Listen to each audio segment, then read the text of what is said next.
Hey guys, how's it going? And today I am doing a $400 PC build. It's 433, but you know, I'm not including the operating system because that would be too much. The price would be then too much. So I'm just doing the parts, okay? So for the processor, I'm going with the AMD FX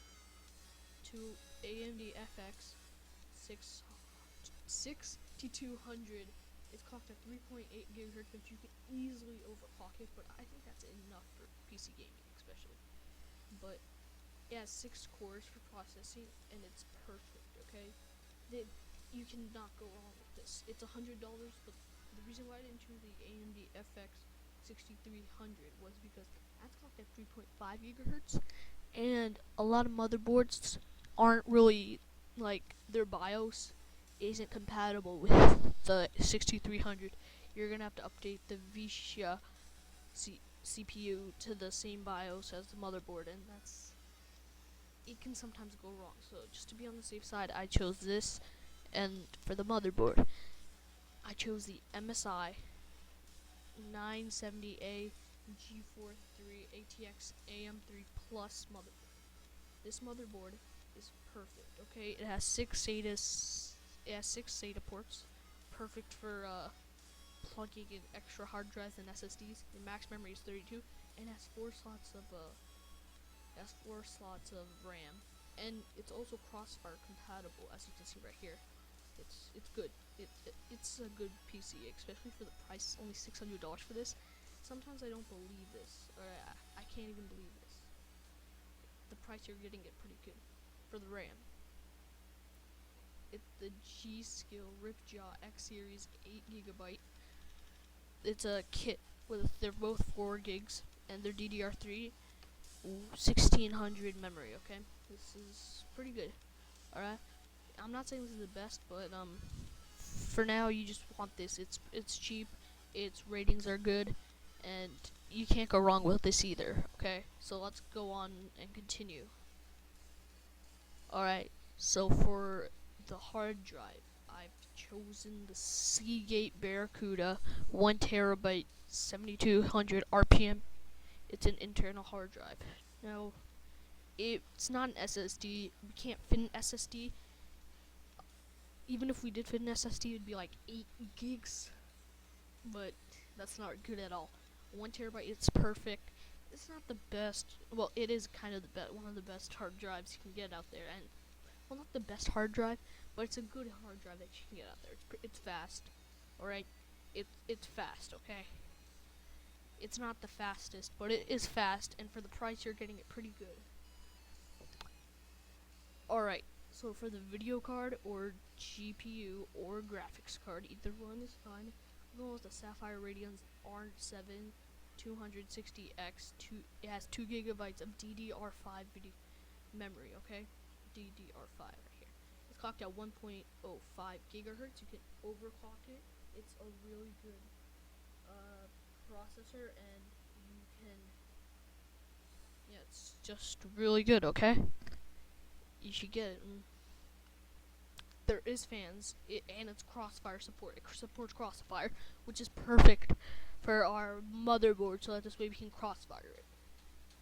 Yeah, it has one HDMI, and all these, you can check these out.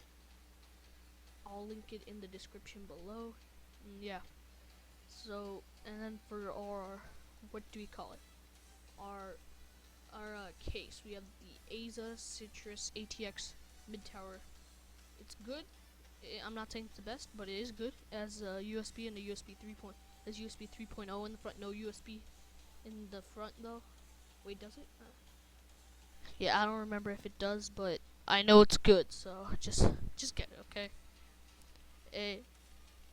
It has the headphone jacks and the power button over there, and you can put lighting out here, an LED fan. Yeah, and it's good. It's a mid-tower ATX, so it'll fit all of our big motherboards and everything. And lastly, we have the power supply. It's an EVGA 50-watt power supply. It's 80 plus bronze certified, and it's an ATX power supply, so it can fit in an ATX. So this is good, okay? It's bronze certified. It's good. It's better than getting an 80 plus, which is you can get for the same price right now. So I just got the bronze because it's better.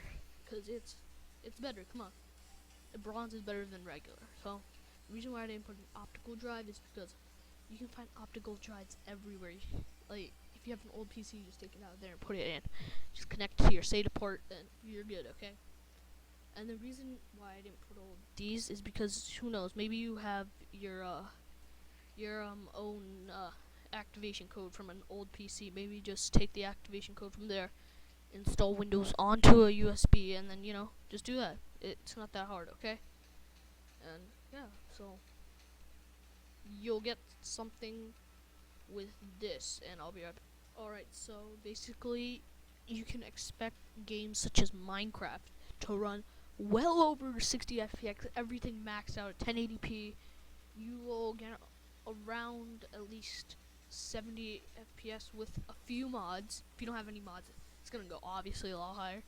With like 3 or 4 mods and textures packs. Just don't overload on mods, or else it's gonna start lagging a lot. DayZ, you can expect frame rates of 30 on high 1080p, but you will get some decent stuttering on DayZ, but it's enough not to notice, but it's okay. Crisis 3, you can actually run Crisis on medium or high, depending on which, if you run it on 720 FPS, 720p, you can probably run it on ultra. If it's 1080p, then get out of here. Alright. If it's 1080p, you can probably run it on high. But if it's like 1440p, then you're gonna have to run it on medium. But either way, you're gonna get above 50 FPS on Crisis 3. I know it's a pretty demanding game, but with the Sapphire Radeon R9 260X, it's like a really reliable graphics card. Okay, you really want to get that graphics card. It's a cheap, budget, low end, and cheap. I know I'm saying bad things, but really, it's a really good budget graphics card. Now, Battlefield. Okay, Hardline. It's the newest one. You can probably run it around, I'd say,